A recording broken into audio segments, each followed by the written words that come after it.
Good morrow, sweet merfolk and others on land or something. Hi, how you doing? My name is Chris Johnson. I'm the host about the Broom Cupboard, which is what you are currently listening to, a podcast about puppeteers, presenters, producers, and the people who work within kids' TV and children's entertainment. If you're a fan of CBBC and the CBBC Office era, this is probably for you. If I sound a little tired and delirious, I absolutely am, based on that weird mermaid intro, it's because my pantomime rehearsals have begun. At the time of this episode going out, I'm rehearsing for Robin Hood in Lincoln. Come and see us. It's going to be a good show. Barney Harwood's in it. 2 CBBC people for the price of 1. But what I'm presenting to you today is my sit-down chat with Iain Stirling, a little-known comedian who's gone on to no significant success whatsoever, and you probably don't know anything about him. So why are you listening to that? Of course, that's absolute nonsense. Anyone who's a fan of Ian and Hacker, Celebability, Love Island, The Dog Ate My Homework, Help My Supply Teacher Is Magic, comedy in general, the man's a funny man. Funny man. Funny. He's good. And you'll hear more from Ian in just a moment's time. But before that, I just want to say thank you so much to all the patrons who've been supporting the show so far and allowing it to exist, helping it be a thing. Especially while I'm out here doing another job, like full on a month and a half of like non-stop rehearsals, performances, photo sessions and all that stuff as part of Pantomime World. It's tough to keep sort of this stuff going alongside it. But the reason I can is because of you guys supporting the show. So thank you so much for the love for the first 5 episodes. And I cannot wait for you guys to hear this. We recorded this back in August of this year. Where I crashed over at Ian's, we had a lovely time. We went off and recorded, I sat in on the recording of another podcast, and then we went out and had a lovely evening with Ed Petrie. And then the next day, coincidence, Phil Fletcher was in London, so I hung out with him. It's all connected. So I've been sitting on this one for a while. I really hope you enjoy it. Tiny warning, there is some sound stuff where we play with levels, because we realised that the microphone in Ian's Twitch setup could actually record louder than we were using it for, so we played around with it. So it shouldn't damage your delicate ears or sensibilities, but just to give you a heads up, if you're listening on headphones, it might get a little louder about 10 minutes in. Not only that, there is a reference toward the end when we discuss content that we are surprised they got away with saying on CBBC that could be construed as a sexual joke. But as we explain during it, it isn't. I've left it in because it clearly isn't, and it's up to your dirty mind to make up the joke. But if you are listening with a younger listener in mind or in situ, and you don't want them to hear it, skip the last 5 minutes. In any case, here it is, out the Broom Cupboard, with Iain Stirling.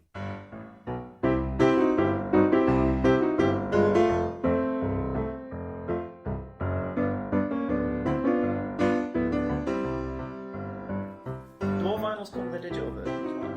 No, this is the Scott Hutchison from Frightened Rabbit, who passed away last year. So loads of bands, including, weirdly, Sarah Silverman, the comedian. I've done covers of loads of his songs and put it as an album. It's really great. Damn, that's pretty cool. So I like it. Laura's happy because there's a Jasper Carrot vinyl downstairs in the framed vinyl, but that she wants out of that room, so this will be replacing that. Oh, right. She'll be very happy about it. How long's the Jasper Carrot vinyl been framed? Since the beginning, she bought it for me. Which one's it changed now?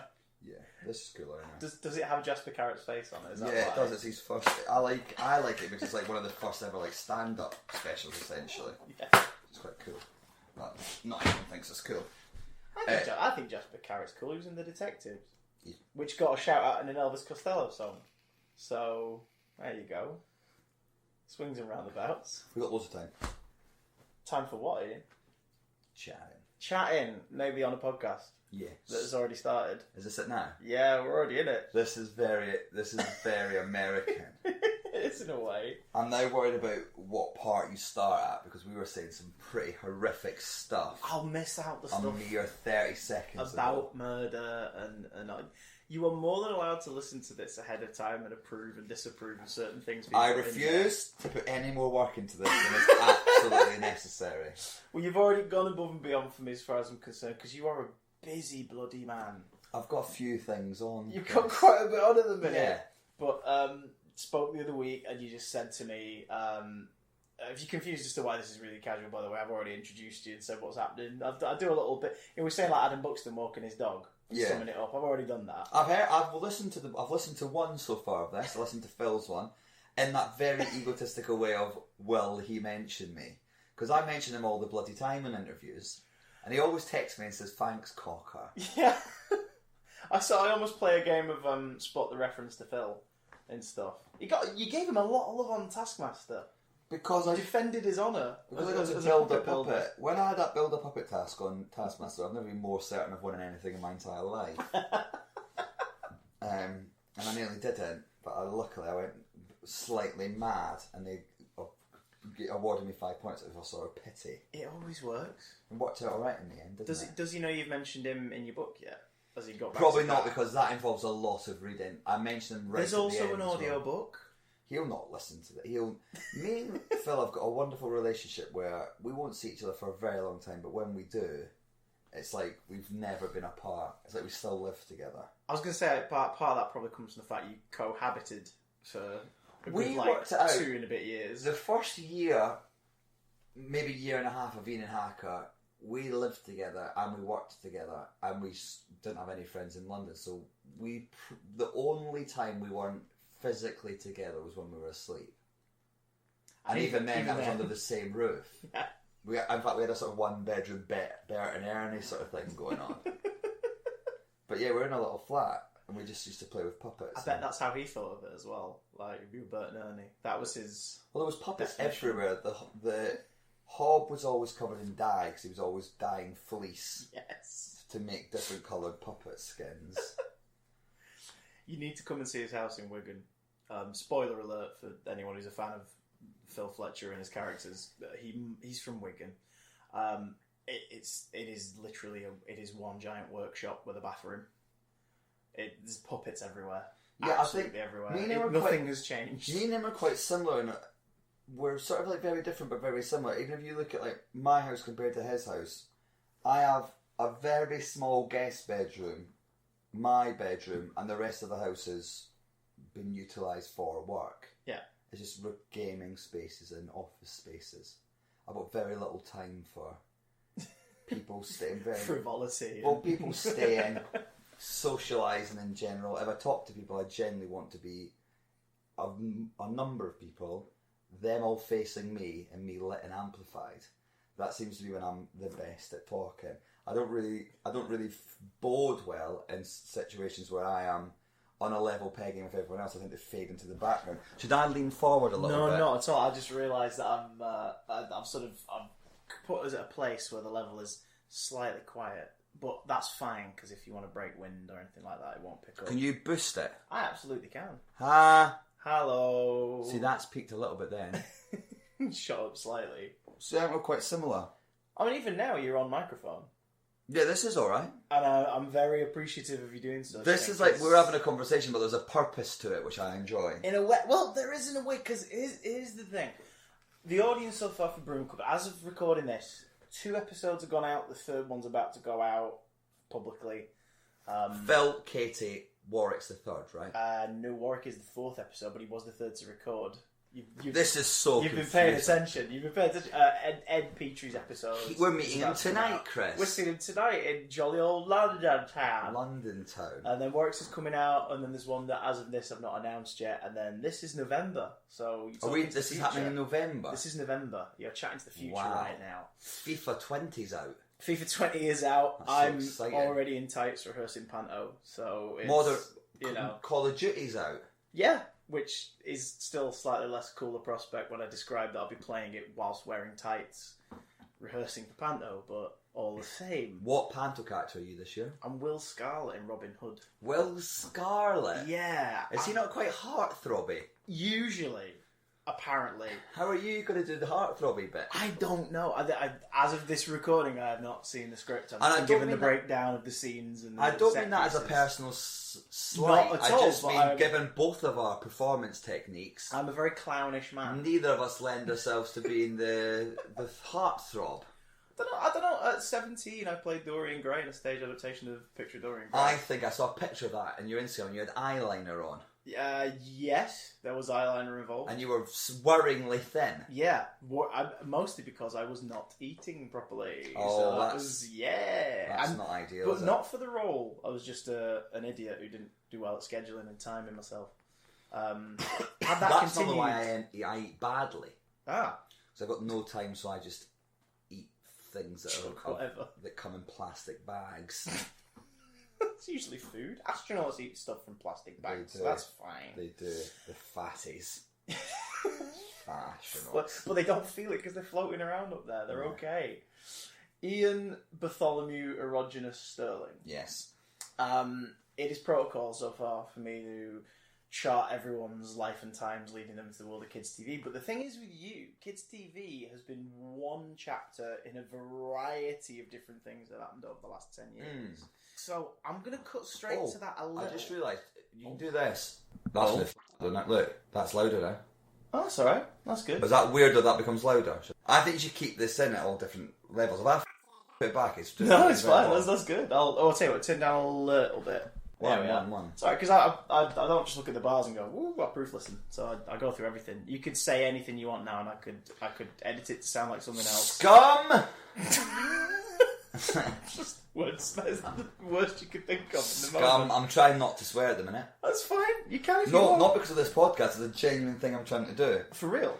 Because I, on the very rare occasion I watch kids' TV stuff back that I've done, I feel like when you take away swear words and crass humour, you have to find a new, unique way to approach jokes and comedy. And sometimes I prefer my persona and the way I carry myself and things on kids' TV because I've lost that ability just to shout and swear. Like, I wish I'd maybe on Taskmaster, for example, taken that on board a little bit rather than screamed and shouted the entire time. Oh, you mean a bit like you alter the direction you approach the humour and the jokes and set pieces from if you have those restrictions. So I'm looking at Bobblehead of the Joker for me. It's a perfect example. Remember Batman the Animated Series, the one that was on when we were kids? Of course. So they were given the raison d'etre by Fox, who was broadcasting it. You are not allowed to kill anyone in this show. And they went, right, but we can have guns. They went, as long as you don't kill anyone. So they're like, fine. So that's why everyone is holding an actual gun, none of the laser stuff that the Spider-Man shows and all that gone. But that's why they made people's sort of quote-unquote demises even more weird and bizarre.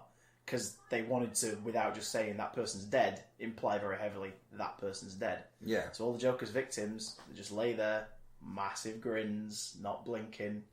No one ever says, they're alive, they'll be okay. No one ever says that. You just see what's happened to them and you go, oh, and then they move on. And that's almost more creative and worse than them being shot by the Joker. I think as well with Heath Ledger's Joker, that's maybe why I got these scars scenes are so brilliant. Yeah. Because if it was an 18, the easy way to create the horror would be him carving the smile into the person's face. But you couldn't show that. So the ceremony and the build up to him scarring the person's face. Yeah, on that snooker table in the bin bag, just like holding his head. Oh, I got these scars. Remember that actor, isn't it? This guy played Spawn. J. Michael White, I think his name is. He's a big guy. Big old unit. He's not the scariest thing.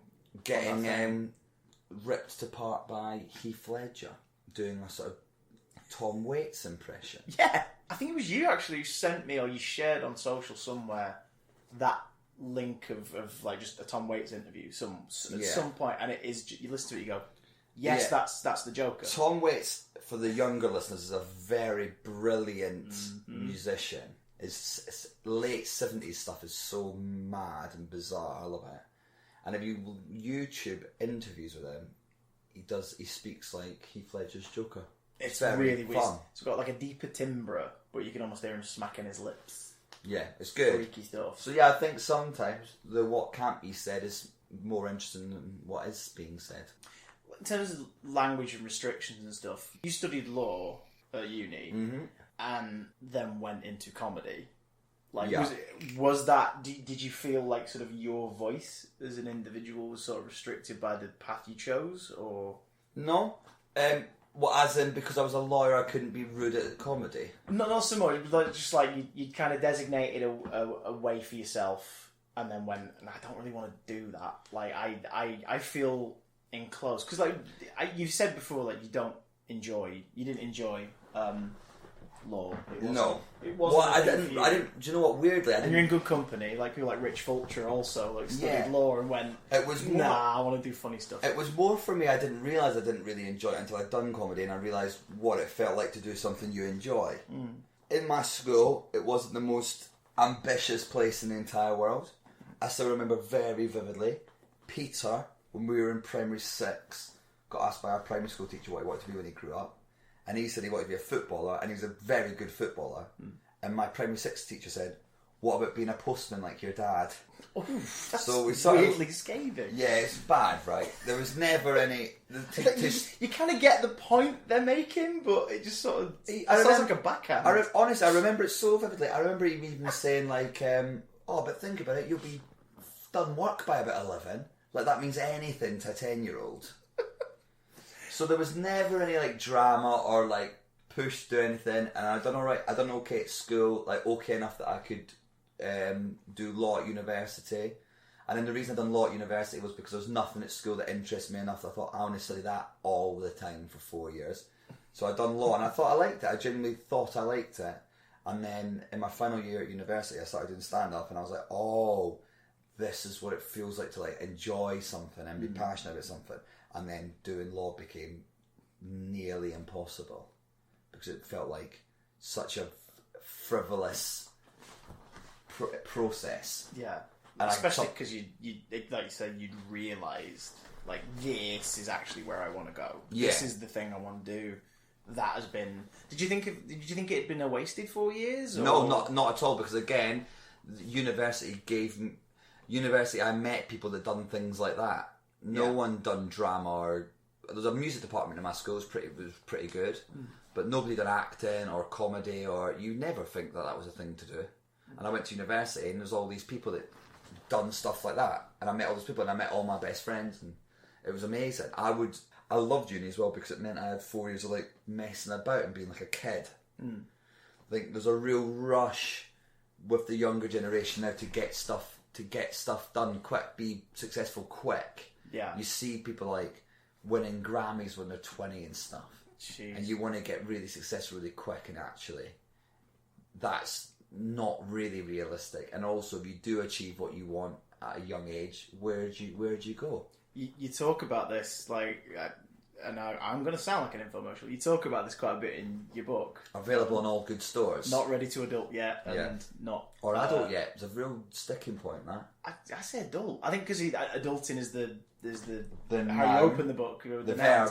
The verb. Sorry. Or is it a verb? I think I got that wrong as well. I think it's a noun, or it's a. Oh no, it's a noun. adulting's a verb because it's a doing. It's a and I think I call it a noun in my book, which is not a great start. It's fine. You're adulting. The whole point is you're thrust into responsibilities you didn't consider before. Well, you talk in that about young people nowadays feeling like they need to achieve and hit goals and get freaking trophies and stuff because they see it so much in social media. Was starting stand-up a similar thing to that? Did you, when you began, were you like, right, I want to get to this, and this by now? Or was it more kind of like, oh no, I'm going to develop, No, totally. I think there's, and again, it's all about levels to it, because with stand-up, there is a really competitive element to it, because when you start out, there's lots of new act competitions, and those new act competitions are where you get things like agents and whatnot. Yeah. So you do well at those competitions, you can get an agent fairly early on, whereas not, it becomes a bit of a grind. Yeah. You've got to then become good, which is annoying. Like, if you do well in a competition, you can get a pretty big name agent, and you've essentially got 7 minutes of material. Yeah.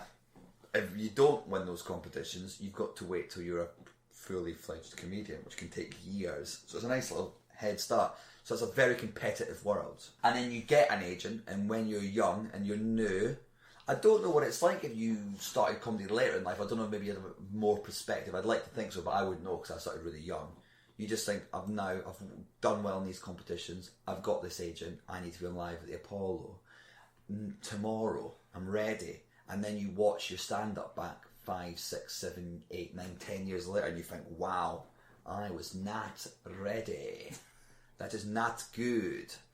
So yeah, it can be a weirdly competitive thing. But then also the counter argument to that is the people who do well are the people that are driven, and you've got to back yourself. You in any self-employed world, particularly the arts, you've got to think I'm the best person at this. Otherwise, what's the point? Yeah, you are essentially even with support groups, you're your own cheerleader. Stuff does not get done unless you make sure it happens. Whether that is preparing for, like a tryout night or whatnot, or sending in self-tapes or pushing for that sort of stuff. Why would you ever self-tape yourself to audition for a role in a thing if you didn't think you'd be the best person for that role? Then you wouldn't do it. Don't go through the motions. You've got to at least put the belief in place, even if it's somewhat artificial, that you can trick your brain into thinking you are the best, and maybe you can make it happen. How do you, because you still obviously encounter this in your career at different times, but especially in the early days, how did you deal with rejection in the professional space? Yeah. Like not getting a slot on something, or meetings leading nowhere is like one of the most common despised things in the industry, especially in comedy and family entertainment, things like that. How did you deal with it early on? I think I'm quite lucky in that I was quite young. I think when you're young, that sort of stuff, well, for me personally, sort of breezed over me a lot more. Like, there's a lot of things I didn't get that actually I look back and think, that's brutal, I didn't get that. But I didn't sort of think of it in that way at all, to be honest. So, and it's also, you've got to focus on what you do have. And again, I was in a lucky position where I was pretty happy with where I was at. So mental health wise, I sort of was happy with myself and happy with where I'm at. And it's all about your self-worth, isn't it? You've got to always, with these things, you've got to make sure you're not externalising your self-worth, because that's really dangerous. So it's so hard. But if you start measuring your self-worth and your work, then that's a very slippery slope. It's a tough one. And it's very easy to do. And again, it's so easy to say, I'm not going to do that. But it's hard. It's really hard. And then I had a slip last year where I was just really I was beating myself up about stuff. The voice of reason that talked me around out of it was you. You gave me the ring. You're just like, right, sit back, think about how you're doing this, think about what it's doing for you, and move on. And I was like, you're absolutely freaking right. You can't put your own self-worth into a vessel that you have no control over. Because that's absolutely madness. Yeah. Like, you wouldn't do that with any other part of your body. No. Like you say, it's something people fall into a lot, but it's like, why would you? Why would you do that to yourself? It's a weird detachment we have with mental health as well, in the sense that you will allow, for some reason, getting a job or not getting a job to affect your happiness. But like, for example, if someone phoned you up and went, Chris, you're down to the final 5 to play the next Doctor Who, and if you don't get it, they'll break both of your legs. You'd be like, well, obviously I'm not going to, that's mad. But then if someone said... I've heard of worse contracts at the BBC. I mean, actually, Doctor's a bad example, because I think you would take that gamble. You would take that gamble, maybe. But anyway, the point I'm making is... Or at least sell a story about having my legs broken by Doctor Who. Oh, imagine it. Which one of the current Doctor Who lot would do it? Or break my Moffat. legs? No, I think Whittaker. He's a leg breaker. Street. He's an absolute leg breaker, that Whittaker. You talk about people wanting stuff taken out of the podcast. I want to make sure you definitely keep that bit in. Oh, that Jodie Whittaker will break legs. Yes. Yes, please. Quote me. Put that on the poster. But then I think it's absolutely crazy that someone would go, you're down to the final 5 for this, and if you don't get it, you'll feel chronically sad for a year. And you do take that gamble. And society allows us to take that gamble currently. And it's a really dangerous, slippery slope to go on. And it's not really related to this podcast, but then that happens a lot on social media as well, where people put their whole self-worth on how much people like a picture of their face that they took using their arm at length. Or a stick, if this were 3 years ago. Some people still rock that selfie stick. Have you ever seen those tourists in London and in Piccadilly Circus that walk around with selfie sticks taking front-facing photos? It's like, why? Your phone does it. You've got an arm. It's absolute crazy talk, Chris. I don't mind saying. That's the sort of hard-hitting issues I'm dealing with here. Friends, they can do it. Yeah, but it's hard. It is really hard. And I've got lucky because things have sort of gone okay. But it does, like you say, it doesn't quite relate to the podcast per se, but it does a little, because there are people who listen to this who aspire to sort of touch on the careers that like we've both gone through and the others we've spoken to have gone through and everything, which leads me, and they call this a segue, nicely into asking, comedian Iain, how does comedian Iain suddenly get approached to be CBBC presenter Iain? Comedian Iain, which is a really hard thing to say, not said out loud. Comedian went to London. If that's not the name of your next show, after failing upwards, I'll be very sad. Might be.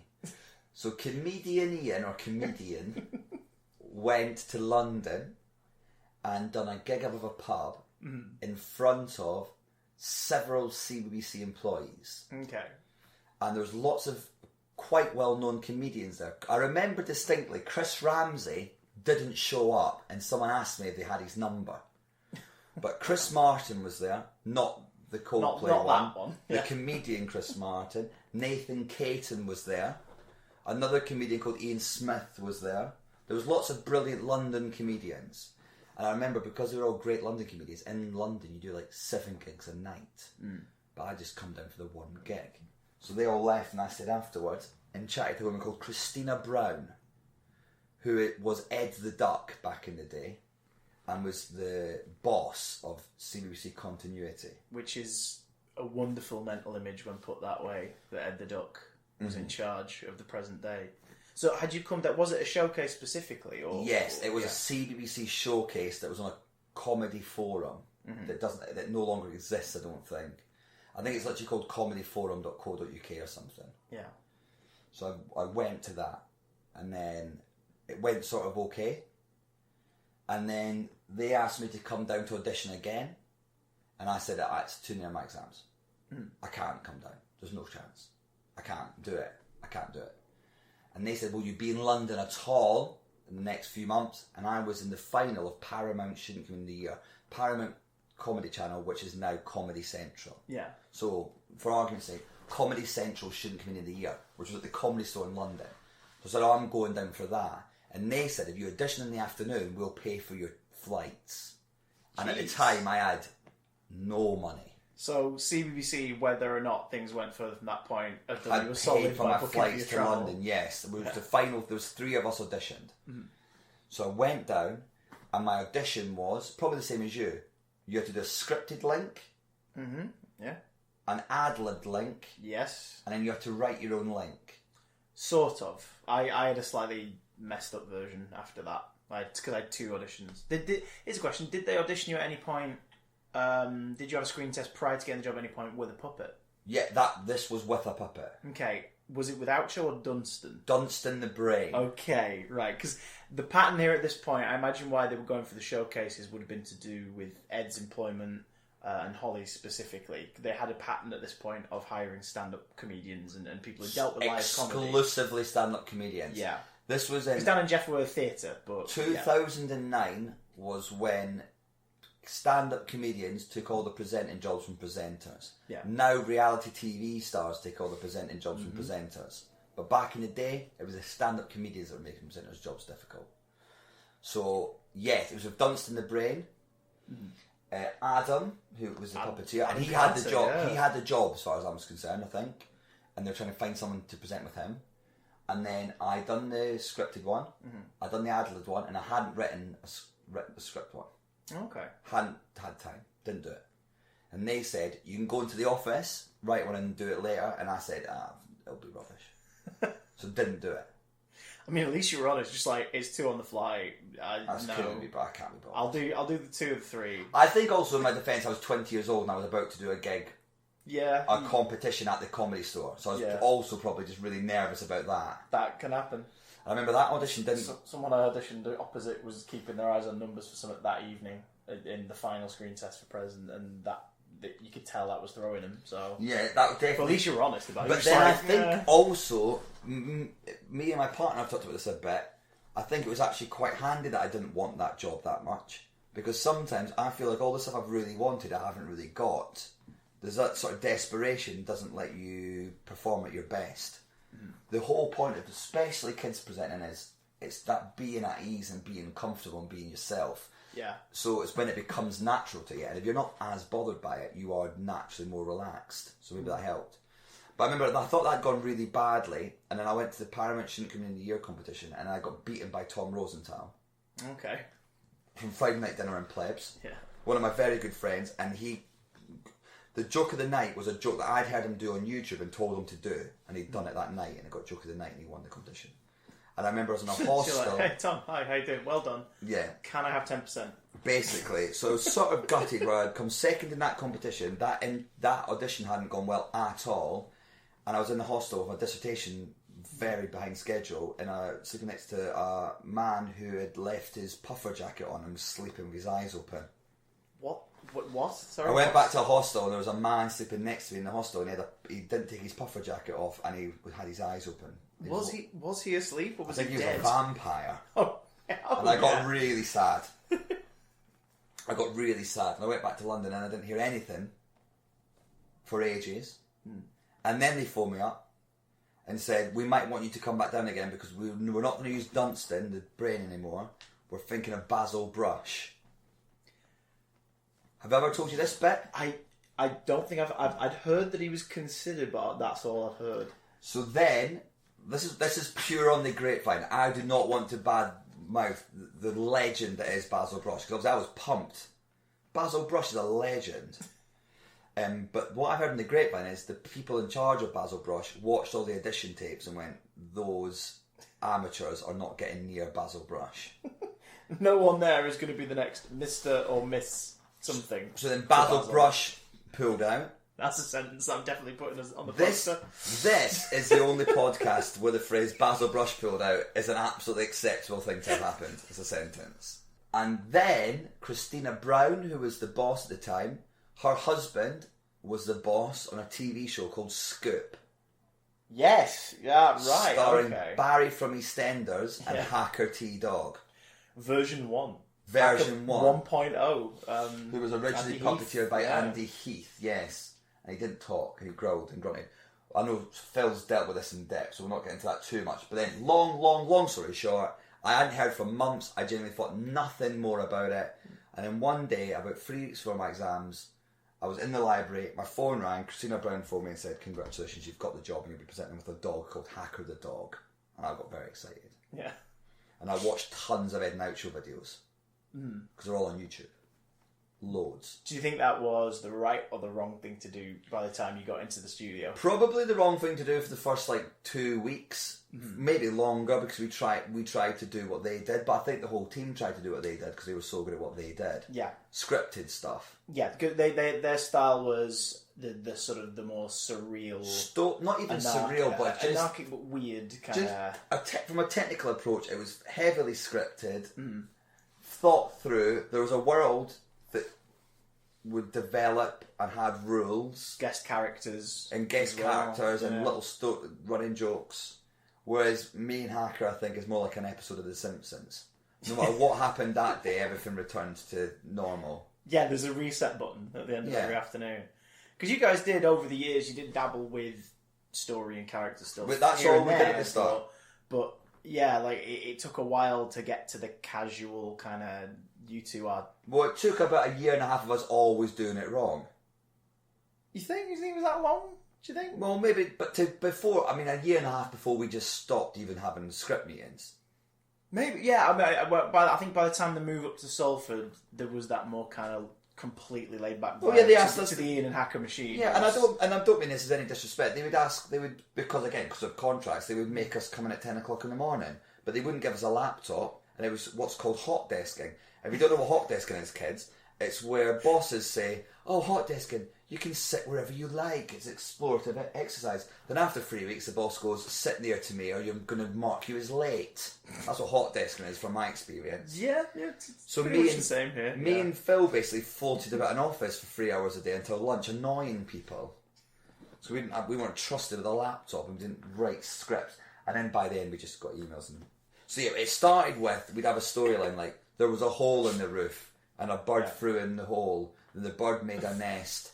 Then an explorer would come and find an egg in the nest and blah, blah, blah, blah. And then it became, hacker thinks he's Elvis. And then we would just mess about with that idea for a day. That was basically what happened. You were involved in the creative development of the skits and the ideas and whatnot. Obviously a lot more sort of in the early days when everyone was piling in. But I think that's important as well. And they were really strict on as well. Early on they were really strict on, Iain and Hacker, we had to be together all the time. Mm. I wouldn't appear on anything on my own and he wouldn't appear on anything on his own. Yeah. They were trying to very much solidify the idea of like, you guys appear as an item. Yeah. Yeah. We had to train, and this is everyone at the BBC has to do this. Yeah. When you're live continuity, you have to, any live show on the BBC has to train every year for what would happen if the Queen dies. Yeah. Yes. And again, I don't mean that, and again, this is not me being a controversial comedian. All I mean is, it's good to have the protocols in place. Yeah, that's the top. There's like a couple things you all have to be prepared for, but like that's the one where you have to make special links that will be played out. Yeah, you have to approach it at a certain tone. You have to, because it's an incredibly significant event, and obviously it will be signed off by like 8 different people. We have to explain to the children what's happened and why it's significant. But when we were rehearsing for those links, they would always try and keep the dog in it. Yeah. Which is just grossly offensive. Yeah. And they eventually palmed that off on me. Of course they would. During CBBC Extra records, because they were like, Chris is known for doing stuff on his own sometimes. So yeah, so you have to do it with a human. Chris, put a black t-shirt on and say, here's Newsround with some very special news, or here's Newsround with some very upsetting news. You couldn't a dog, a dog can't be sincere. He hasn't got it in his locker.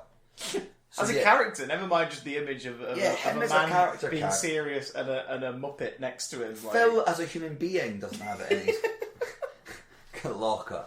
Yeah, and also, as Katie said, he's lovely on the surface when you're in a room with him, but the moment someone leaves he doesn't know too well, he turns around and expresses how much he wishes they were dead. Yes. Apart from the Queen, who he loves. Of course, he loves the Queen and recorded special links to make sure that the matter is dealt with. So I feel like I don't think that scripted thing came from me being obsessed, which I was with Ed and Oucho. That came more from the whole team. That's how they'd always operated. Yeah. But then similarly, I'm sure there's presenters that came in, not you, but presenters that came in, even to this day probably, that come in or were in when me and Hacker were in, that could have probably done with a bit of script. Yeah. And actually, me and Hacker could have probably been more accommodating to those people. We wouldn't rehearse, and we wouldn't. Do you know what I mean? We wanted to keep it spontaneous. Oh, you mean in terms of just like people for that those just some starting, people are good off, not even just starting. starting. Some people like I'm betting someone whose experience is like Graham Norton. I'm only picking Graham Norton because he's so experienced. He might be the sort of person who goes, actually, I quite like having a script, but we'd be like, nah, it's not what we do here. Give us the basics. We'll make it work. Give me a bullet point. What's the email? Yeah. Where's the lever to pull the chair? Or is he Elvis or not? Yes or no? Is Hacker Elvis? So yeah, that was it. That's what happened over the 18 months. We just became less and less professional, but not from an unprofessional standpoint, because that is what we were good at. The style was completely different. But still, I mean, I think I was saying this on Ed's episode, available now. Everybody go back and listen. I'm going to listen to that one, because do I get mentioned in that one? You do get mentioned in that one, and we talk specifically about the CBBC Office and that incarnation of the presentation and the generations of kids that grew up with that as their kids' TV. Mm-hmm. There's sort of two benchmark eras of that, and I'll reiterate what I said there. No offence to Holly or Dan or Jeff or Adam or London or Chloe or whoever, Like, there are two benchmark eras, and it's Ed and Oucho and Iain and Hacker. And that's the two versions of it that I think will always be the ones people go, oh, that's what that was about. Or that's what that was about. And it's that sort of two extremes of, like, the surreal, weird, screwed up sitcom, and the more kind of laid back, this is you two prattling around, making each other laugh kind of version. But they still believably exist in that era. Like, they're both undeniably the CBBC Office. I think they both, it's sort of hard to believe that is happening, but it makes complete sense that it is. Yeah. It's mad to think that a man and a talking dog have been left in charge of linking into Newsround when they clearly have been quoting Alan Partridge to each other for 25 minutes rather than rehearsing. And that's just on air. That's on air as well as off air. Let's be honest. And it's also completely believable that a man and a talking cactus have gone back in time and met King Henry VIII, but also want to introduce Ooglies. That's the job description, basically summarised up to a perfect 2 lines as well. Yeah, basically. So that was never an aim working there per se. It was never like a thing you went, I'd love to do that one day. It was more, that opportunity. When I first got the job, if I'm being brutally honest, I remember I met with an agent when I first got to London, and I was like, I'm doing this for 6 months to get my feet under the table, and then I'm doing stand-up. Learn some stuff, make a profile, and then I'm going to concentrate on that then. Yeah, then 2 annoying things happened. Oh. That meant me I had to do more than 6 months. Okay. One... Which I'm sure, to be fair, a lot of people listening are grateful that they happened. Yeah, one was stand-up's really hard to get established in a short space of time. So I wasn't anywhere near established after 6 months. And of course, like you were then in that environment where you're saying like some people are doing 4, 5, 6, 7 gigs a night. I wasn't doing any. And you still had to build it up. And 2, me and Phil got on really well, and I really, really enjoyed doing it. So I was like, this is annoying. The stand-up's not gone as well as I would have hoped. And the other thing that I didn't want to do is brilliant. So I kept on doing it. It's like, damn, I guess I will do it a little bit longer. Yeah, I will do it for longer, I guess, because it's like I'm getting paid to do something that's really fun. With like at the time, my best friend. Yeah. I know the feels. I was gonna, I don't know if I ever told you this, I was gonna leave Prez late 2013 originally. Because of the momentum with some of the voice acting stuff, I was like, I kind of now just want to canvas and push for that. And I'd found out I'd been held back and restricted from certain gigs without my knowledge prior to that moment, which is a whole separate thing, which we'll get into in a live show one day maybe. Out of the Broom Cupboard, unleashed. That was Basil Brush's Edinburgh show, wasn't it? Basil Brush Unleashed. I never went to see that, sadly. Could have got on like House on Fire, Second Wind. Start a whole new different children's TV I career. think he liked me now. Maybe it's gone X-rated. But I stuck around because the team that took over mid-2013 and working with Phil, I did get to that point where I went, this kind of feels like we're in control of what we're doing now, and I'm having a lot of fun with this. That's another great thing about... I'll stick with it a while longer. That's another really fun thing about the Broom Cupboard, especially when me and Phil first started, is no one really... And when I mean no one really cared, the people in that department really cared. But on a higher level, no one was that. There's no one overseeing the channel and going like, right, hang on, let's inspect every element of what's happening. We had a sketch once where I gave Hacker a bath, but I'd been to a bargain store, so everything was cheap and terrible, and Hacker was in a mood that I hadn't bought proper stuff. And the dog shampoo that I made him shampoo in, on the box it said, warning, will cause death. So I was washing a dog on children's television in soap suds that said will cause death, and the bosses had told us you're not allowed, you categorically can't do that, and our producer went, let's do it anyway because it's live, they can't stop us, and it became a real bone of contention. Was this producer Guy Lambert by any chance? Yes, I don't know if he wants to be named. I don't know. He's been named and shamed on this podcast already as being somebody who prefers the joke over authority. I think he definitely preferred the joke. We all did.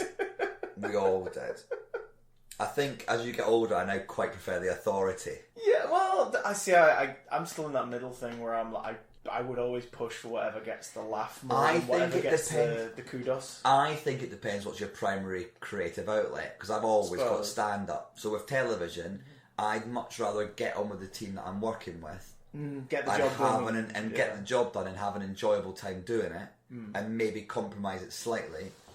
Well, not compromise myself. It's like push the envelope a tiny bit and see how far you can go. But I don't want to have a chat with anyone about it. And then what I can do is, if it's annoying, I'll just wait a year and then talk about them on stage. Material for later. Yeah, exactly. Works out perfectly fine. What do you remember of that last sort of 4 or 5 months in London before the move to the Salford Keys? Because I know it'd been spoken to everybody since 2009 that, hey, we're having fun here, but you're probably going to move to Manchester at some point in the next 6 months, which then became a year, No one believed it. Did you think it was going to happen? At what point did you go, Oh, we are doing it. When they said to me, "You're going to Manchester." Did you find out as late as I did? Because you to be honest with you, you did the Fringe in 2011, didn't you? Yeah, so I went to the Fringe, and then that's when the move happened. That was so basically that was one of the big sticking points when I first started doing kids TV. One of the only downsides was every year I wanted to go to the Edinburgh Fringe Festival, but which obviously falls over school holidays. So like me taking school holidays off would be like Gary Lineker having a contract with football at BBC, but wanting the World Cup off. Yeah. Do you know what I mean? So they were sort of like, and I understand it now. They were like, no, you have to do kids TV now. And I obviously saw that as when you're young, the Fringe Festival is such a vital thing to your development as a stand-up. I felt like that was the first time I felt like the kids TV was compromising my stand-up comedy. Yeah, that was the one time where the two things were straight up butting. And I was too young to put that argument across in a reasoned and mature manner.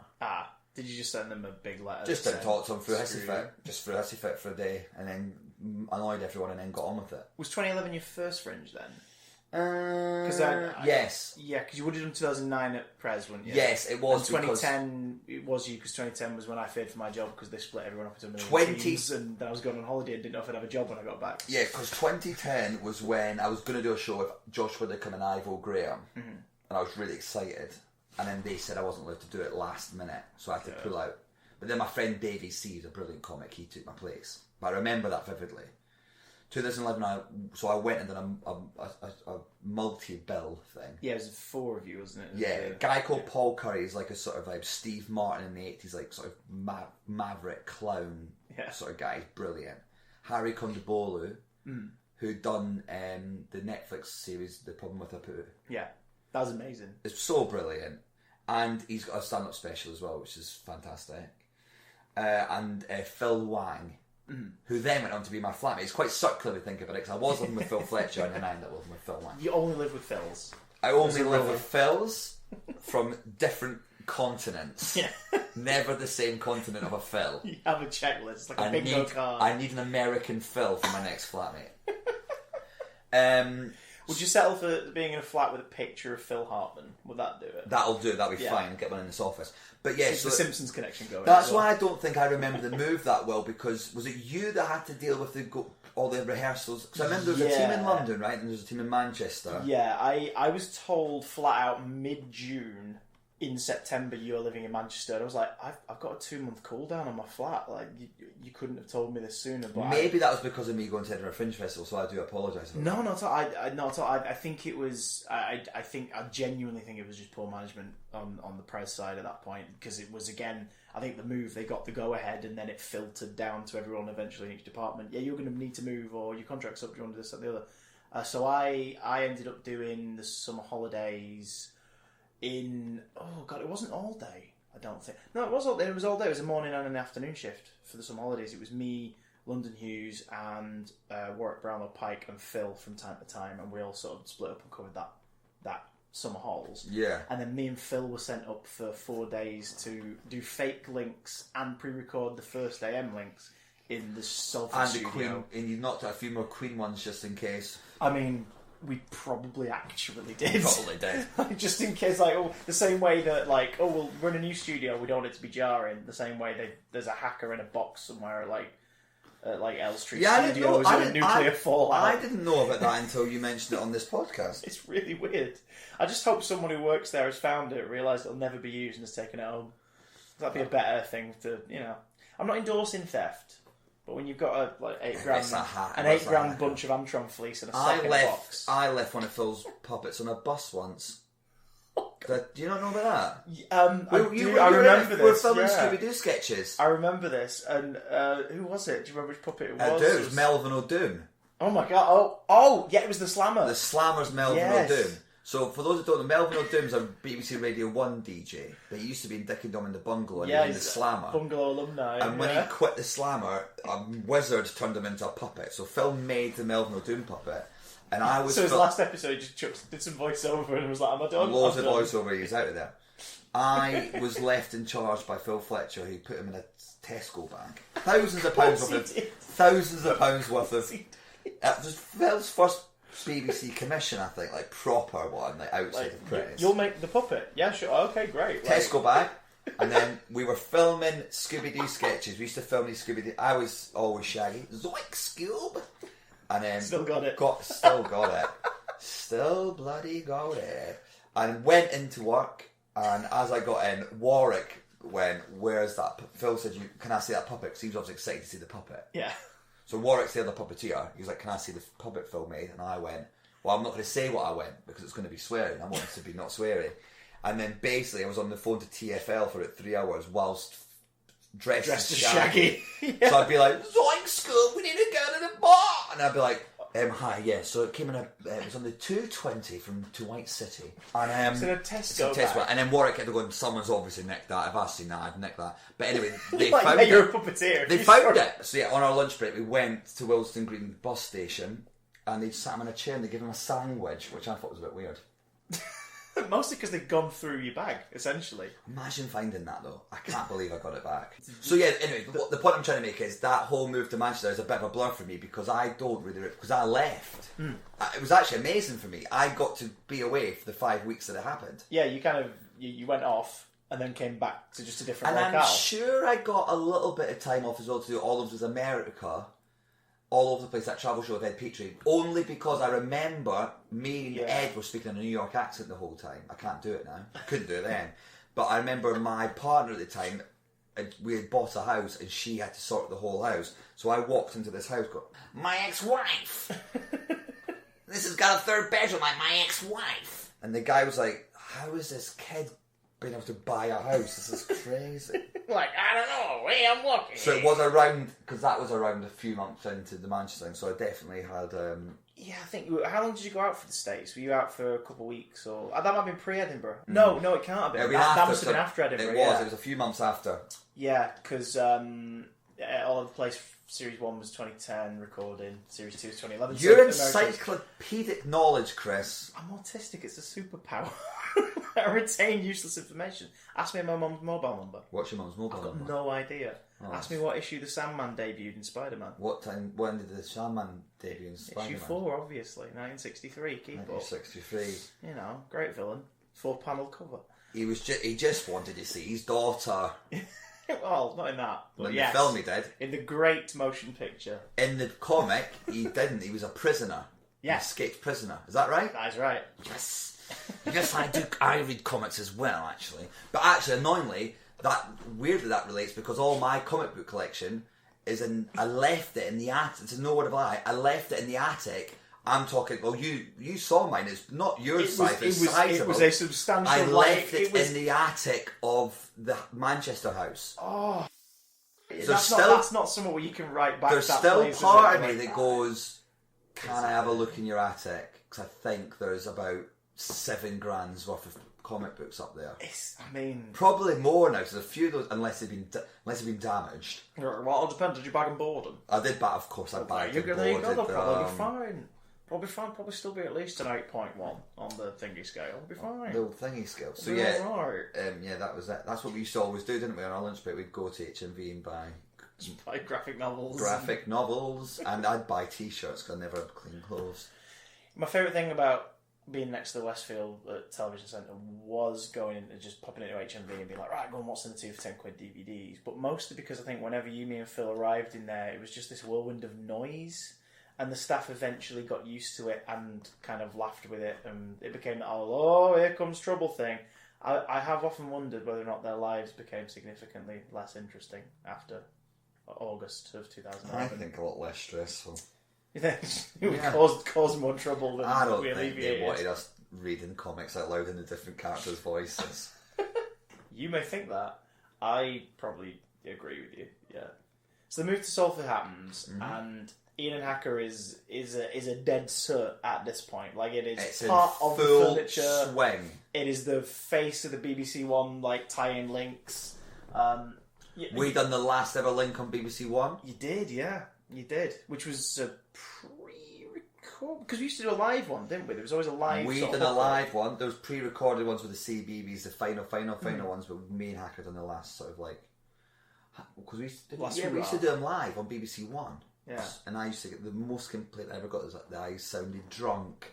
That was the most complaint you ever got. Why is That's not a bad complaint. we're on points of view, aren't we? Oh god, yeah, you made. See, if anything, that's sort of the staple. I think we must have been the only people that got on points of view, because normally points of view is like, this is offensive or misleading. Yeah. Ours was essentially, this is bad. Do you know what I mean? They said it was immature, but it wasn't like there was no objective criticism. Yeah. It was, I subjectively don't like this. I'm not a fan of this. Please acknowledge that I don't like it on television. I don't watch points of view, but surely we must be the only people ever to have a complaint on points of view, which is essentially, this is rubbish. Again, you could put that on the poster. I think it's true, you know. You should do Did we that. explain that well enough? I feel like that might have come left of field, that. That's fine. We're talking about like a period of your life where you were interacting with a talking dog and in a cartoon office. I think everything's kind of left of field, really. Yeah. We're in Salford. Can I ask you a question, which I don't think I've ever put towards you? And I have to know, I think, for 2012 me's peace of mind. Mm-hmm. Did you hate doing the Confrontation Street sketches? Yeah, I despised it. I despised it with every ounce of my being. I think there was two elements. Do you know what it was? For those who don't know, it was a parody of Coronation Street, pre-recorded link. And I had dressed as a woman.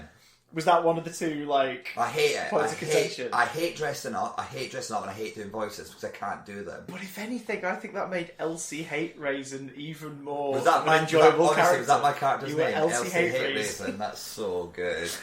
I've never. But even that, I would never think of that as a name now of my comedy now. Because I remember those things, like, I enjoyed the sketches, and you know me, I'm any excuse to put on some stupid outfit and figure that, so that is kind of my bag, really, with sketch stuff, but, like, it was stressful to do, because we'd have, like, an hour window to record 5 2 to 3 minute pieces that were all dialogue, and all this, that, and the other, and static cam.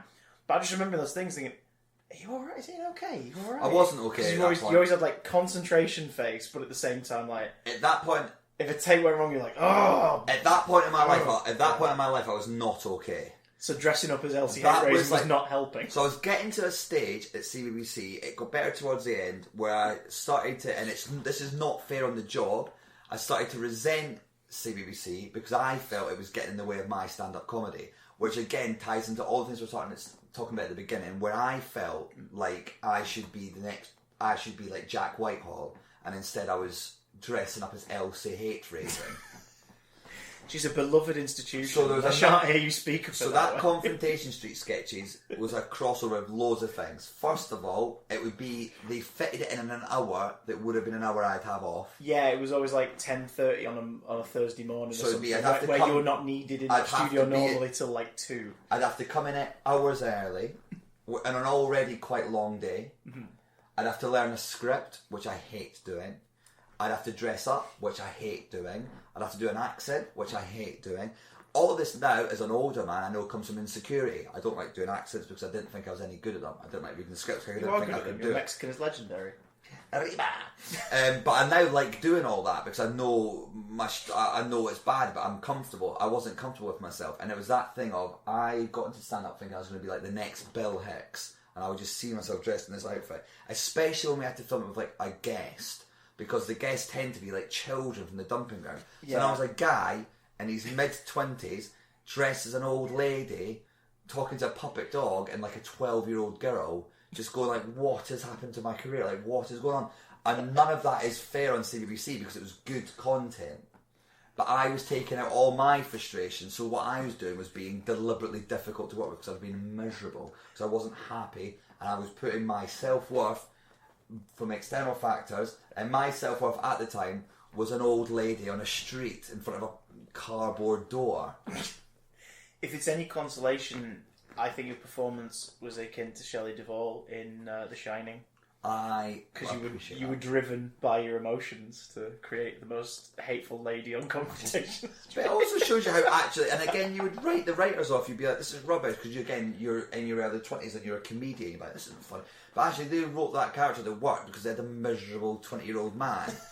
And what's funnier than making a miserable 20-year-old man dress up as an old lady? There is actually, when you say it out loud, there is nothing funnier than that.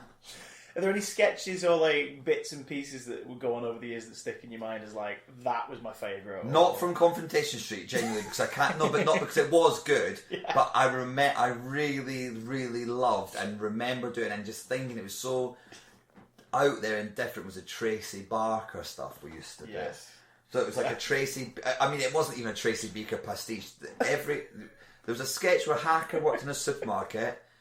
And he was called Tracy Barker, and I played a different customer every day. And basically, the joke of the sketch was there was an introduction, like a pre-title sequence, and a credit roll, both of which were comfortably 5 times longer than the actual sketch itself. Yeah. And the link into it would always be, Hacker wanted to watch Tracy Barker. I said it was absolutely dross, and he'd insist on watching it. Then there'd be a 30-second introduction. Then there'd be a sketch where I go, "Can I have some grapes?" And you go, "We've only got pineapple." Then there'd be a 30-second credit roll. Just mugging to camera as the credits roll. And then it would cut to Hacker laughing his head off and me going, "Here's Prank Patrol." It was so stupid. But I really liked it. And I don't think I'll ever do anything. You wouldn't get away with anything like that now on telly in general, I don't think. It breaks every rule of television. We tried to do a similar thing toward the end of my run in the afternoons, and we did it twice, and then we're told to stop.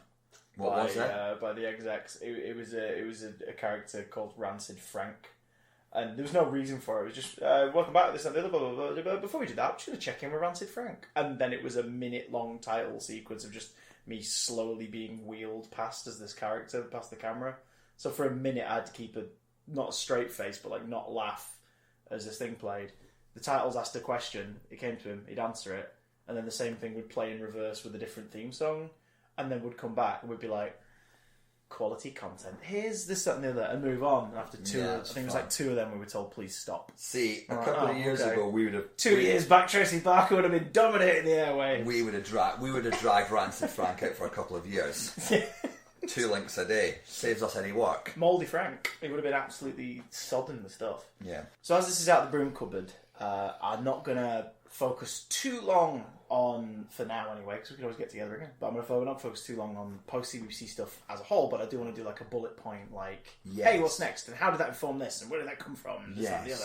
So what was immediately after Prez? You left in 2013. I left in January 2013. Still doing shows? You're on all over the place for quite a few seasons. All over the place, 12 again. I think I was doing Helmets Supply Teachers Magic. Yes, that was the one. And Don't Get My Homework had started by this point. No. 12 again. So basically my last day, this shows you, my last day, Cheryl and Joe Godwin, Cheryl Taylor and Joe Godwin took me it was going to be for dinner, but I had a gig. So it was just one drink. And my last day in Prez, they said, BBC Scotland are piloting this panel show about homework subjects, and they want you to host it. So that came around. So when I was leaving, we piloted that. Yeah. The pilot episode, the lineup. You ready for this? Hit me. Lucy Beaumont. Louisa Omalon. Yeah. Rob Beckett. Ramesh Ranganathan. Okay, that was the pilot. That was the pilot. Was this on aired? I don't think it ever aired. But Ramesh Ranganathan was going to be the regular panellist. Yeah. And originally the CBBC didn't want him. They Why? didn't want a grumpy man on kids' TV. Oh, okay. And me and Richard Growcock, who was the series producer, were like, he's brilliant. And then it was mad, because at the start of Series 1, Ramesh just went mad. Yeah. Remember, Series 1, he done most of it, he had to cancel a few. Series 2, he managed about half. Series 3, we moved an entire filming day to the morning, so he could film it before he'd done the SCCC Hydro supporting Kevin Bridges. That's the rise that he had. Meteoric. You guys called it. He's very good. So yeah, we were trying to come up with Dog Into Homework as an idea. This is also mad. This is how long ago it was. We done a thing called Fat Pipes, which was meant to be an iPlayer only thing, and it didn't work because they didn't think anyone would just go to the iPlayer and not use television. Which is weird because 2 years later, that's all they're pushing content for. It's crazy, right? So I've done a thing for 2015 was full of, we need to make stuff for the digital, yeah. And we might air it. Yeah, so I've done a thing called for Fat Pipes for BBC Free, but it's just for iPlayer. Well, I was working on Dog Into Homework, and I was on tour with Russell Cade. So I took basically... Was that 2013? Yeah, I was really lucky. Like, I finished CBBC at the end of January, and by like February the 3rd I was on tour with Russell Kane. Damn. So I remember And also your most prominent and prolific role to date in Scoop Series 2 and 3 repeats as newspaper boy. Let us not forget that. I still get payments for that. That's the only thing I get under equity. It's the only thing I've ever done that's covered under equity. Can you believe that? Well, you were an actor, and the footage was reused in every episode for 2 series. So... I've got like 12p every now and again. It comes through my door. Put in the Freddo investment fund. Yeah, just doing that, and then I just kept on doing stand up, and then little bits and bobs here and there, and then eventually I've done a voiceover on a show called Who Let the Dogs Out, which Ashley and Pudsey trained. R.I.P. Pudsey. R.I.P. Pudsey. What a lovely guy. Ashley and Pudsey trained children to train their dogs to do tricks. That was a voiceover. That got sent to ITV. For real? Did that transfer? No, that got sent to ITV so they could hear my voice. Oh, and right. And then from that, I got asked to do a television programme called Love Island. Never heard of it. And from then, and then everything else from then on has been in the Daily Mail. God. I know. Once upon a time in your childhood, you sort of go, oh, well, I've been mentioned in the local paper, this is great. There's one paper, well, no, there's quite a few papers we don't really want to mention in them. I like them all. I've got no issue with any of them. Why are you winking? I'm not. You can do that to me. It's audio medium. I can pretend you're doing anything. Put some pants on. You're lucky this hasn't got a wide enough listenership to get me in trouble. Yet. Guys, spread the word. So, no, I'm kidding.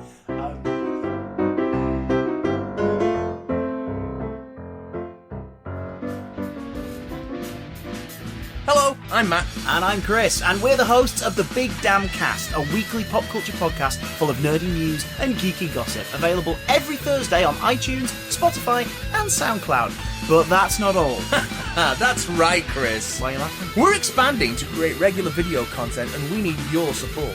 To get access to Big Damn exclusives, including our Discord server and video commentaries, head over to patreon.com/BigDamnCast and support us for as little as $1 a month. We're grateful for any support you can give us. So grateful, we may even reveal the location of the antidote. Chris, just stop.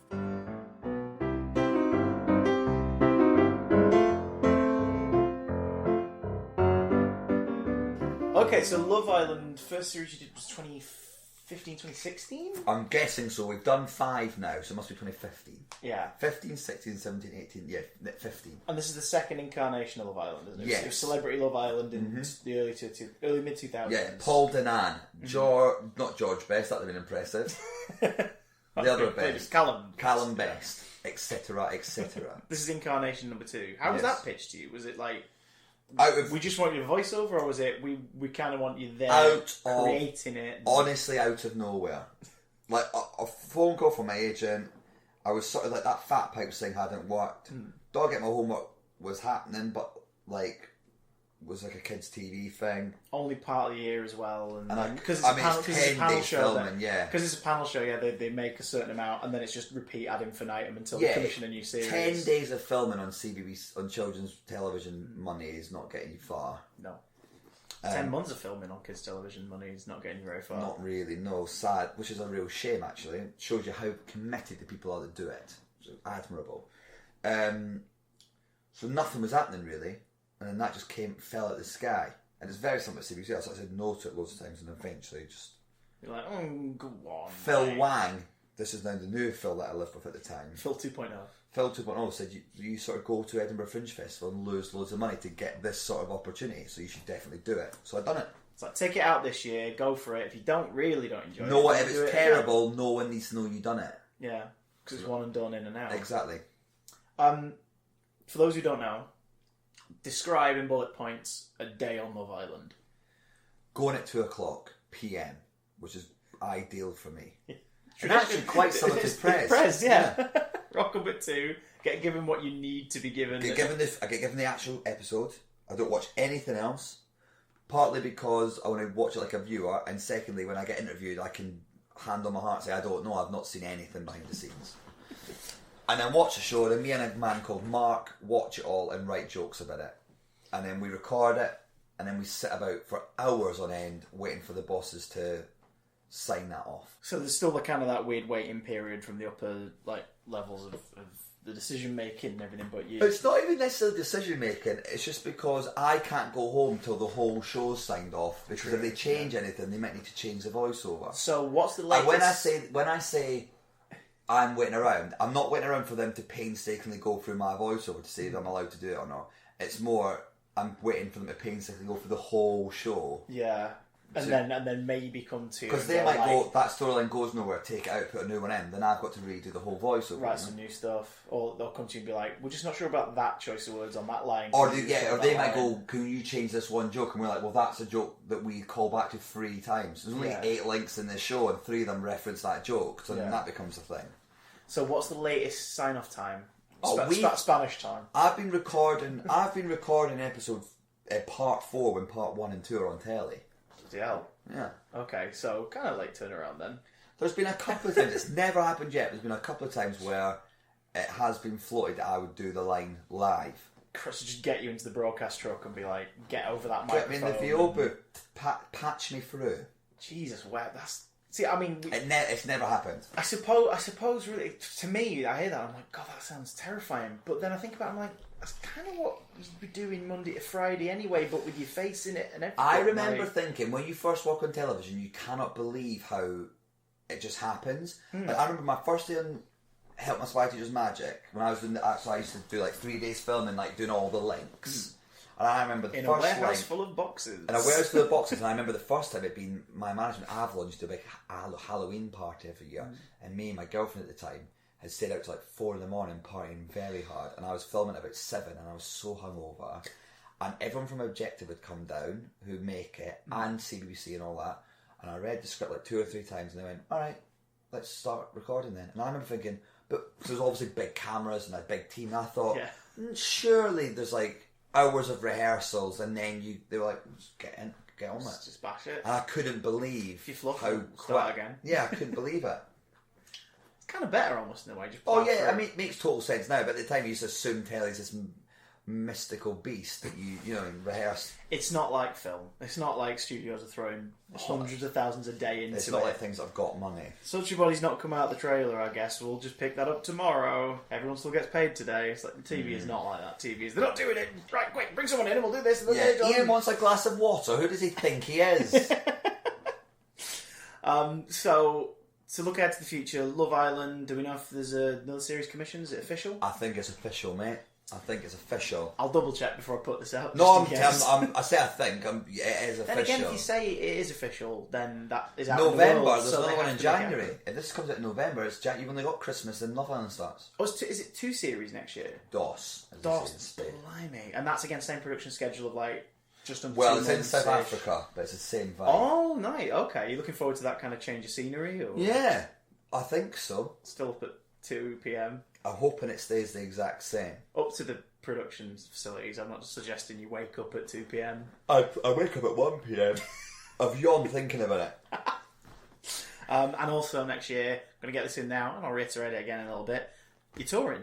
Yes. You are touring next year from March? March, when I get back from Love Island. Yeah, failing upwards. Failing upwards. How long's that tour on for, and what's the name of your website? Say it at least 3 times in a I row. can't remember how long the tour's on for.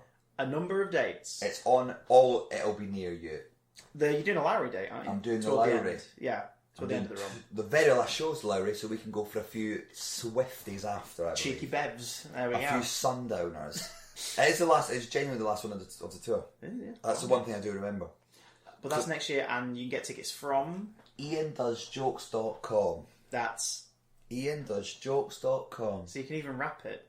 So there we go. IainDoes. Well, speaking of raps, a certain rap might get brought up in the next few minutes because you patrons got in touch, you lovely bunch who support the show. Thank you very much. Thanks for, by the way, well done people that do Patreon. I call it Patreon. Oh, it's Patreon. They're patrons. Patreon. Well, see Patreon. The great thing about Patreon is it allows people like you to make stuff like this. Because this shouldn't happen. It shouldn't. It's bizarre. And It's odd and absolutely- very niche. And it's so niche. So if you enjoy it, for the price of a cup of coffee a month, once a month, make a coffee at home and put it in a flask. It's good for the environment, and the £2 you save, give it to Chris to do this. You pay for the production of the show existing. So do it, because stuff like this doesn't exist anymore, and it should. So help us. Without them, I would have got down here maybe 4 days ago on a megabus and slept in a bus station. So well done, team. Now you're sleeping in my house, and I charge very reasonable salaries. All of October and November's Patreon donations are covering the cost of me staying at Iain's. But he does do toast in the morning, I've been told. I don't. Chewy Mort, aka Chewy Mort. Olan. Chewy Mort says, what is the most unusual place someone has recognised you as him off the telly? In a library, in Stratford-upon-Avon, soaking wet, dressed as a woman. Yeah. This is detailed in your book as well. Oh yeah, I You forgot mentioned about it in the book, yeah. That was the lowest point in my professional career, genuinely. I've never felt sadder. But it makes for a really good story in the book. But it does show you, it's that thing we're saying about, I had completely externalised my self-worth at this point, and all over the place, which I love doing. It was the first or second series, but basically they said, Iain, do you want to record a travel show with Ep.6? And I went, of course I do. Yeah. Do you want to see a script? I've not got time. I don't read scripts. Remember, we've discussed this, as I've said before. And Just get me there, it'll be fine. I got make there. it happen. I got there, and they went, go to costume. And I walked in, and there was a full, I was playing Shakespeare's wife. Yeah. Full thing, wig, makeup, everything. And we were singing a song about Shakespeare. It's on YouTube still. Yeah. Ep.6 sends me, records it as him just giggling, sends it to me all the time. And so at this point, I'd left Prez, or was leaving Prez, and I was like, right, I'm now definitely Bill Hicks now, this is it. And I had to go into Stratford-upon-Avon on a Saturday at the height of tourist season, get out of a van, dress as a woman. I've never felt more mortified in my life. I couldn't believe when the van pulled up and I knew I was going to get out into general public dressed as a woman. Yeah. In this ridiculous outfit, I was like, genuinely can't believe this is happening. And we had to sing this song, but they play it off a phone, so no one could really hear the song. So me and Ed were just skipping down the road. Tourists were coming up to us and asking us directions, because we're obviously dressed as Shakespeare and Shakespeare's wife. So we had to keep doing retake. And at one point it rained, and I had to go into the library to stay dry. And a kid looked at me and gave me £1. That's what happened. There was a silver lining to it. You still earned an extra. You technically, that is like working retail. I earned £51 that day. That's like working retail in a fabric store and selling your wares under the counter. Oh, it was so bad. But the show's amazing, and actually, in hindsight, it's a really funny video if you watch it. But if you watch it, if you think we done 20 passes of that song, and they still use shots where you can tell I am miserable. Tragedy equals comedy, fact. Plus time. Tragedy plus no time. That is just a sad man singing. You and Phil did a link about that. I've just randomly had a flashback. He sings about a clown who loses all of his friends and walks off down the road and is never seen again. And he says, there you go, funny. You said, that's not funny. And he's like, comedy equals tragedy, fact. And you're like, that's not it. I've just suddenly flashed back to that. I don't remember that. You are in the gallery. You're unbelievable. I've got problems. But so he doesn't have problems.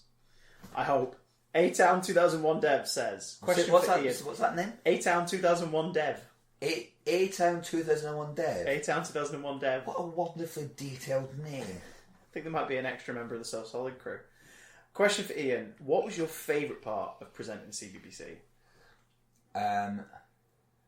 The immediacy of it.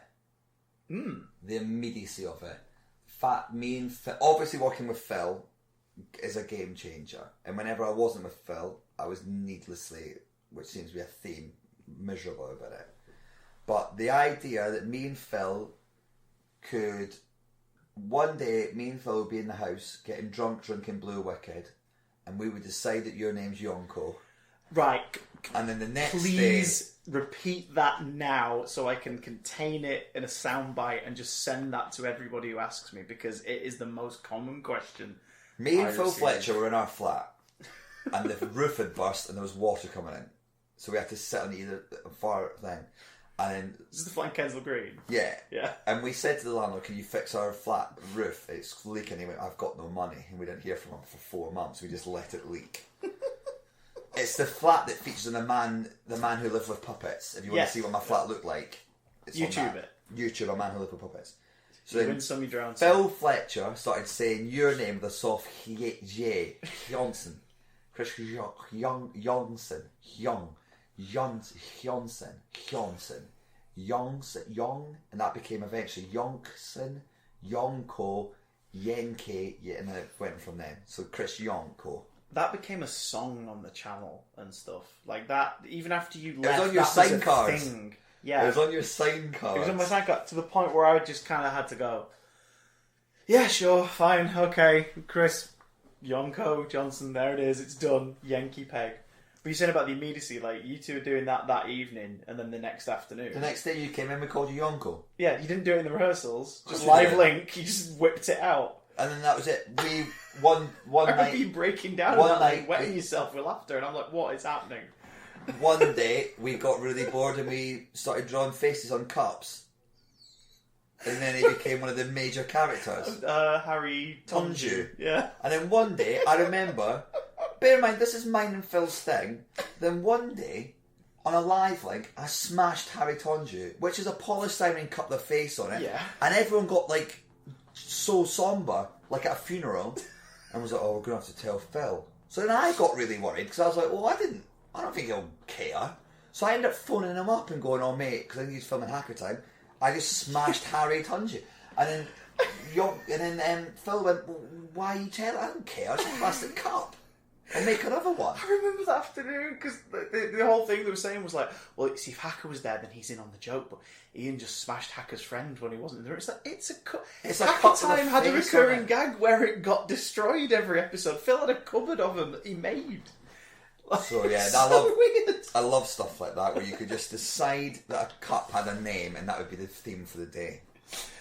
Rainbow Sky. Hello, Rainbow Sky. Rainbow Sky says, which is harder, CBBC or presenting ITV2 shows, and why? So I guess this is like comparing presentation to celebability. I thought it'd be the other way around, but I find ITV2 harder.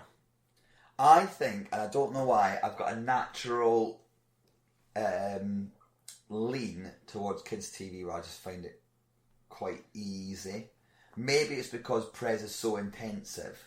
Yeah, like it is your Monday to Friday. Your You 9 do to it 5. every day, yeah. You're doing 7 links in quick succession over an afternoon. Whereas Celebability will be 8 to 10 episodes filmed over 6 to 7 days, and then you won't do it for a year. Then you sort of start again, and you're all rusty again. Especially now that I don't do as much presenting as I used to, because I'm doing more stand up and voiceover.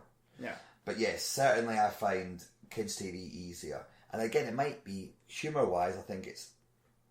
I find it easier to be the funniest person in the room when the weapons available to you have to be children friendly. You were saying before, like the limitation you set yourself means you sort of have to be creative in a different way. And I don't know how many comedians who are very good, like who are very good comedians, are also very good at doing that sort of humour that would be family friendly. I know the amount that had come in as characters from shows and stuff on Present would be unsure, like in between the links, just sort of like, oh, I'll be honest, I'm nervous. You're like, why? Yeah. You stand in front of people all the time, like in a live environment. But I guess it's a different. Yeah, thing, I'll isn't it? walk onto Dog at my homework and be like, I'm really confident. If I ever done something like Mock the Week, I'd be like, oh, I'm going to be the worst one on this. What's happening? Then put in front of an audience of 700 kids, and you're like, yeah, I've got this. Whatever, I'll just talk about walking, doing a poo or something. Kids love that. Have you ever called Marek Hacker? No, never, but I do love Marek. Marek is basically what Hacker would happen. Marek is Hacker if Hacker was human allowed to do jokes about dick. To those listening, Iain just said the word dollies. So there you go. E for the Awesomest. Now, you of course work for both. You're under contract with at least one of these at the moment. So, but do keep in mind that this is a patron, and as part of their patronage, you have to answer their question. I will obviously I will answer the question truthfully. Did you prefer working at the BBC or ITV? It's a very good question. You can go diplomatic with it if you I'm want. not. Do you know what? I was not even going diplomatic. I think, in hindsight, the whole BBC TEC era of Ian Hacker was amazing because it's my first job out of university. I went straight to Television Centre, which is one of the most iconic buildings in the world, working with someone that I'm having a relationship, an on-screen relationship that I've never had with. It's that strong ever, and it was just really fun, and we were left to our own devices, and mad stuff happened. Like, we had days where we'd come out to the BBC bar and Eddie Izzard would run past us going in to do Jonathan Ross after doing his 50 marathons, and so in that way BBC's got iconic history to that. I remember Phil Tufnell out in the donut having a cigarette in between Strictly dances, and Brucey walking around, and it was crazy. Loads of great stuff. ITV, I've not really had that same iconic thing. I think Love Island, when I look back on it, would be like, wow, that was what an iconic thing to have been part of. But I think certainly the BBC has that soft this spot. sort of heritage. It's nothing to do with the people or anything like that, but it's just that sort of that time in my life, like my early 20s. On telly, doing what I want in that building. Yeah, it was great. To sort of be under sort of the influence of Vic and Bob and things like that, knowing they're also down the corridor filming Shooting the Stars. Yeah, trying to quote Lee and Herring sketches because Richard Herring tweeted that he's watching kids' TV. So me and Phil would start dropping in Richard Herring stand up into our links to see if he liked it. Oh, someone likes yogurt. It's so niche that we've done it. He wasn't watching. He was watching it on BBC One. Gutted. What would you say is the most niche quote you managed to slip in? Somebody likes yogurt's pretty. That's pretty. That's pretty there. That's from Richard Herring's stand-up show. Someone likes yogurt. That's pretty niche. You got a lot of Partridge in there. So much Partridge. Partridge is niche. I suppose it is for 6-year-olds. I guess for 6-year-olds. I mean, Phil, nearly every voiceover Phil did for items ended up just becoming talking like this. Right, I mean, the many times we started with me screaming at Hacker, I'm not driving a mini metro. But then, for no reason, I'm not driving a mini metro. Welcome back, everyone. That was Tracy Beaker. Do you remember this one Bannet just opening up with you pointing at the props and yelling, "It's a sign!" and then carrying on with the link? That probably happened. In a way that baffled probably everyone bar one or two adults watching. I think Steve Coogan would watch that and not get the reference.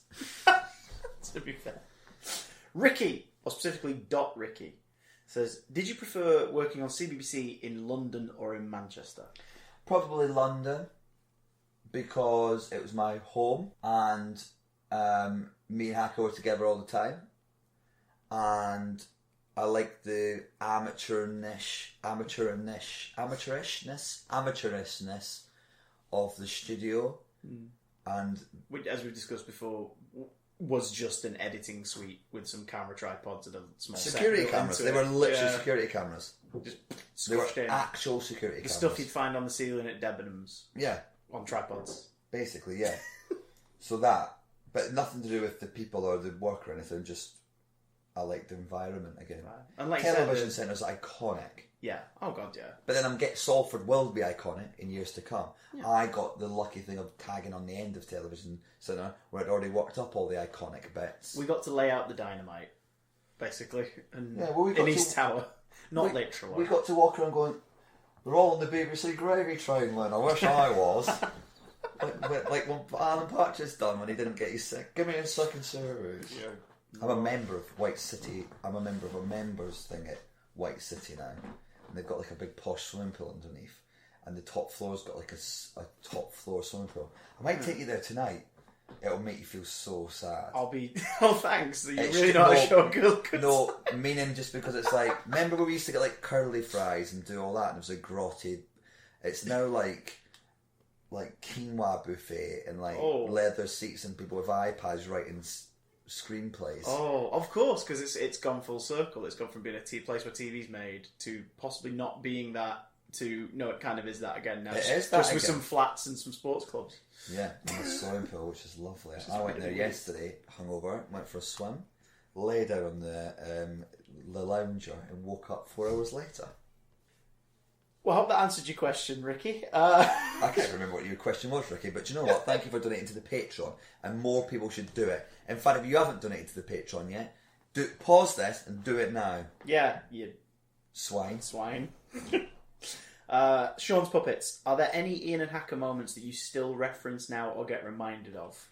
Cockers.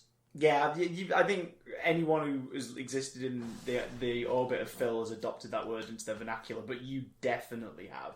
Yeah. It's never left you. It doesn't feel like you're putting it on for reference. That said it. Yeah, I know. I do know what you mean by that. Sometimes people are you all right, Cockers? And you're you don't say that. Yeah, I don't say it as much as I used to. I must admit.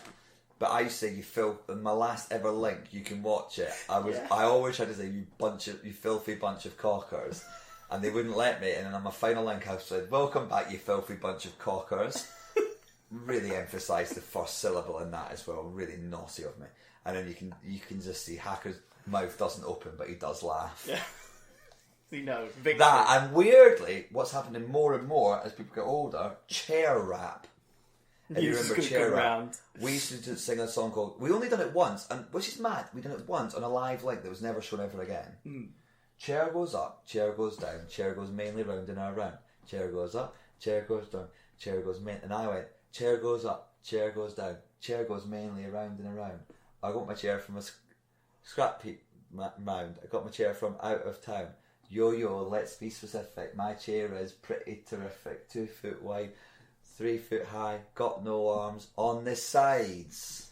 And lots of people mentioned chair rap to me.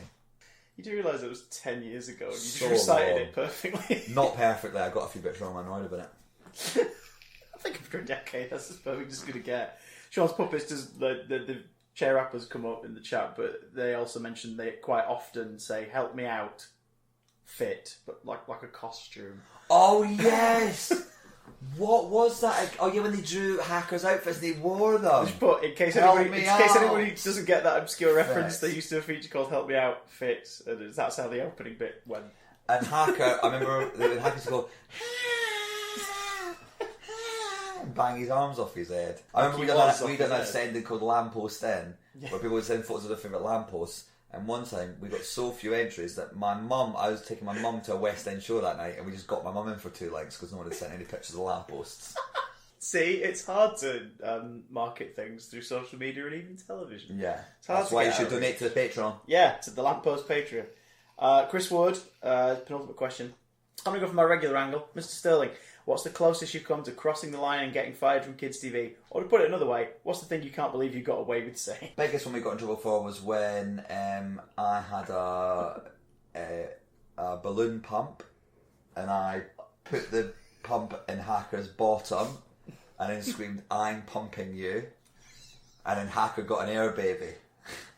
Well, that's perfectly innocent. We genuinely thought it was very. It's cartoon logic. We thought nothing of it. We genuinely thought nothing of it, and it wasn't until the next day when our boss went, "Wait, you screamed, I'm pumping you," and then Hacker got pregnant, and then we went, "Actually, when you say it like that, it's not ideal." But at the time, hand on my heart, it was completely innocent. But that was very near to us getting a lot of bother. And finally, Matty says, I loved watching you and Phil laugh hysterically when stuff went wrong. What were some of your favourite mistakes or bloopers? There's mainly when things fell on Phil, but he couldn't. Skeletons. There's a skeleton once fell on Phil. The worst one was we were in a book of made up words that was like genuinely about 3 stone. Like, I'm not exaggerating, this thing was massive. I think it might be on YouTube, this. You could put a link on the thing somewhere, maybe. I'll put this in the description. If not, I'll put it out on the Instagram account. This book fell off the table and it lamp fell on the head, and I'm talking like a hardback, like massive. Those like massive encyclopedias that are like really expensive to buy. It was one of those where like they whacked him on the head. You look at the inside of it, you're like, this is worth something. If not for the weight alone, it's just an old ass book that's been in the prop storage honestly, there was no need for it to be that heavy a book. And it thumped him on the head, but obviously it looked like it landed on the floor, so Hacker had to pretend like. I think me toe or something. I think he went, oh, me foot, landed right on my foot. And we generally stopped the link early. We took a minute off the link because they were worried about him having concussion. Well, what a lovely note to end on. There you go. Concussion. Once again, for those who weren't paying attention earlier when we plugged it thricely, where can they get tickets for your tour in the new year? www.Iain with two I's, IAIN doesjokes.com. IainDoesJokes.com. Not ready to adult yet, and not ready to adult yet. Both available on Amazon or wherever good books are sold. And all Or that you stuff. can go somewhere that pays their taxes. Yeah, like IainDoesJokes.com, where I imagine there's a sales link on there. My taxes. There's also an audiobook version as well that's out. The audiobook's probably better, to be honest with you. Oh, I meant to ask you about that actually. For the interviews that you do throughout the book, on the audiobook, do you just play the audio from Just the interview? audio straight from the podcast. You can listen. So you don't just do a terrible impression of your mum or anything? No, the podcasts are available to listen as well. Well, there you go, Not folks. ready to adult yet on iTunes. There Free. it is. Free. You don't have to sign up to a Patreon. You missed a trick there. I've got Twitch. I charge people on Twitch. On twitch.tv/ Iain Stirling. see? Plugs. Always doing them. Thank you so much for sitting down to do this, man. Thanks for having me, man. It's been a joy. I've really enjoyed it. And now let us go and drink liquids. Let's have a little drink of liquids, but we have to go meet Joel Dommett first. Name dropper at the end of the episode. Well, Ed Pictures just texted me as well. Dropping them everywhere. Dropping them. He can meet us at 7:30, Ed Petrie. But what a you good don't know. man. You don't know when in the past this happened. Yeah. So, haha. But you will know. Chris will tell you if you donate in the Patreon. Yeah, in the past. We'll see you later, folks. Goodbye. A big goodbye to you.